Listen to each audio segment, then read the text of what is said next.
কাকে বোঝায়? যে আন্দোলনের নেতৃত্ব দিয়েছে সে সমন্বয়, ঠিক কি ঠিক না? এখানে যারা আছে, যারা আহত হয়েছে, তারা সম্মুখ সারির যোদ্ধা, তারা সমন্বয়ক। এখানে সমন্বয়ক আছে। ভাবে যদি আমি দ্বিতীয় ভাষায় বলতে চাই যে নাহিদ ভাই, সার্জিস ভাই কোথায় যদি নাম ধরে বলেন, তারা এখন রাজনৈতিক দল গঠন করেছে, তারা রাজনৈতিক দল নিয়ে রাজনীতি নিয়ে চিন্তা করবে, তারা আমাদের পাশে আসবে কি আসবে না এটা তাদের ব্যক্তিগত ব্যাপার। আমরা সমস্ত রাজনৈতিক দলকে আহ্বান জানিয়েছি এবং আমি স্পষ্ট ভাষায় বলতে চাই, আমরা প্রত্যেকটা রাজনৈতিক দলকে আহ্বান জানিয়েছি এবং বলেছি জুলাই ঘোষণা, জুলাই সনদ দেওয়ার জন্য। আশা করি আপনার উত্তর পেয়েছেন। আজকের এই অবস্থান কর্মসূচিতে অনেকটা জনদুর্ভোগ সৃষ্টি হচ্ছে, এই ব্যাপারে কি বলবেন? এই কথাটার সাথে আমি আপনার সাথে একমত না। আপনি মিডিয়া কর্মী, আপনি যদি ক্যামেরাটা ঘোরান আশেপাশে দেখবেন আমরা কোনো গাড়ি ঘোড়া আটকাই নাই। বলতে পারেন আপনারা তো ব্যারিকেড দিয়েছেন, ব্যারিকেডটা আমরা একদম রাস্তার মাথায় গিয়ে গাড়িগুলোকে যাওয়ার রাস্তা করে দিয়ে তারপরে ব্যারিকেড দিয়েছি। আমরা কিন্তু জনমানুষের কোনো দুর্ভোগ সৃষ্টি করি নাই। এটা একটা রং মেসেজ দেওয়া হচ্ছে। অবস্থান কর্মসূচি নিয়ে কোনো রাজনৈতিক দলের সাথে কোনো আলাপ আলোচনা হয়েছে কিনা বা একত্রতা প্রকাশ করে কেউ এখন পর্যন্ত যুক্ত হয়েছে? আমরা প্রত্যেকটা রাজনৈতিক দলের সাথে বসার চেষ্টা করেছি। যাদের সাথে বসতে পারি না তাদের সাথে ফোনে কন্ট্যাক্ট হয়েছে, মেসেজের মাধ্যমে কন্ট্যাক্ট হয়েছে। এবং আপনাদেরকে আরেকটা নিউজ দিয়ে দেই, আমরা ইতিমধ্যে এইখান থেকে, এই আন্দোলন থেকে আমাদের প্রতিনিধি দলগুলো রাজনৈতিক দলগুলোর কাছে পাঠিয়েছি।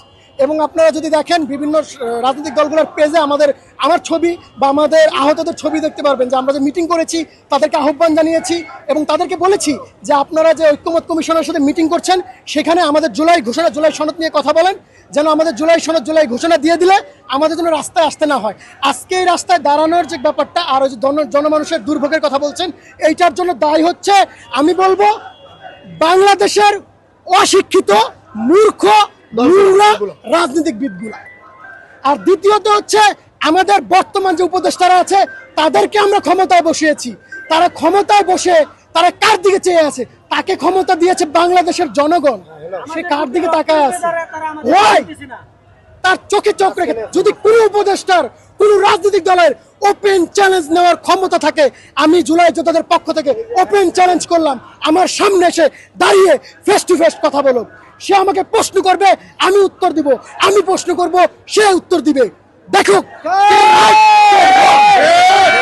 আন্দোলনের 1 বছর হয়ে গেল, এখনো পর্যন্ত কিন্তু অন্তর্বর্তী সরকার জুলাই সনদ প্রণয়ন করছে না এবং এ নিয়ে কিন্তু দফায় দফায় বিভিন্নভাবে তাদের কাছে দাবি জানানো হয়েছে। ঠিক কি কারণে জুলাই সনদ, যেটা আসলে জুলাইয়ের সঙ্গে প্রাসঙ্গিক এবং অত্যাবশ্যকীয় একটি অনেক কিছু জড়িত করছে, সেটি কেন দিচ্ছে না? অ্যাকচুয়ালি বলতে গেলে কি, বাংলাদেশের মানুষ আমরা শিক্ষিত, আমরা বুঝি। এবং আপনারা সাংবাদিক ভাই, মিডিয়া ভাইরা যে প্রশ্নগুলো করেন মাঝে মধ্যে আশ্চর্য হয়ে আবার মাঝে মধ্যে চিন্তা করি না এটা আমাদের দায়িত্ব জনগণের সামনে তুলে ধরা। সেই প্রেক্ষিতে আমি আপনার কথাটার উত্তর দিচ্ছি এইভাবে যে না দেওয়ার কারণ হচ্ছে কিছু রাজনৈতিক দল আছে তারা ভেবে নিচ্ছে জুলাই যোদ্ধারা একটা দলের অঙ্গ সংগঠন। না, কখনো না। এই মেসেজটার কারণে তারা আমাদের জুলাই সনদ, জুলাই ঘোষণা নিয়ে তালবাহানা করছে। তো তাদেরকে বলতে চাচ্ছি যে আমরা কোনো অঙ্গ সংগঠনের, কোনো দলের লোক না, আমরা দেশের নাগরিক, স্পষ্ট মেসেজ। আর দ্বিতীয় হচ্ছে কিছু লোক এই জন্য যে জুলাই যোদ্ধাদেরকে পুঁজি করে তাদের ব্যক্তিগত রাজনৈতিক ফায়দা আদায় করতে চাচ্ছে। আর তৃতীয় একটা পক্ষ আছে যে আমরা জানি বাংলাদেশে যে কোনো ইস্যু নিয়ে রাজনীতি করা হয়, জুলাই সনদ, জুলাই ঘোষণা দিয়ে দিলে তার রাজনীতি করা সম্ভব, পসিবল হবে না। 71-এর মুক্তিযুদ্ধ আমরা দেখেছি, 71-এর মুক্তিযুদ্ধ হয়েছে, আজকে স্বাধীনতার 60 বছর 70 বছর রানিং, তারপরও যে তারা করতে পারতেছে না, তারা কোনো কাজই করতেছে না। মানে তারা এখনো 71-কে প্রশ্নবিদ্ধ করার জন্য বিভিন্ন সময় কথা বলে। তো একইভাবে যে তারা যে কাজগুলো করতেছে ভবিষ্যতে জুলাই যোদ্ধাদেরকে নিয়ে রাজনীতি করার জন্য, নিজেদের এজেন্ডা বাস্তবায়ন করার জন্য, এই রাজনৈতিক ইস্যুকে যেরকম ধরেন 71-এর মুক্তিযোদ্ধাদেরকে আমি যদি ছোট্ট করে বলি, তাদেরকে সাধারণ ক্ষমা ঘোষণা করা হয়েছিল, সেটা কোনো স্থায়ী সংবিধানে অন্তর্ভুক্ত করা হয় নাই, যার কারণে স্বাধীনতার 50 বছর পরে এসে তাদেরকে ফাঁসি দেওয়া সহজ হয়েছে তাদের জন্য। এবং আমরা জানি সহজ সরল মানুষদেরকে কিভাবে আইনের প্যাচের মধ্যে ফেলে শেখ হাসিনা নিজে তার আদালতে গিয়ে গলা জবাই করেছে। আমরা রাজনৈতিক দলগুলোর চাল বুঝি, অ্যাকচুয়ালি তারা জুলাই যোদ্ধাদেরকে আওয়ামী লীগের সামনে ভবিষ্যতে চারা হিসাবে ব্যবহার করতে চাচ্ছে।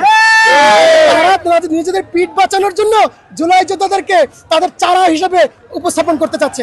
আমাদেরকে মূর্খ মনে হয়? আমাদের 71-এর বাপ দাদারা সহজ সরল ছিল, মূর্খ ছিল না।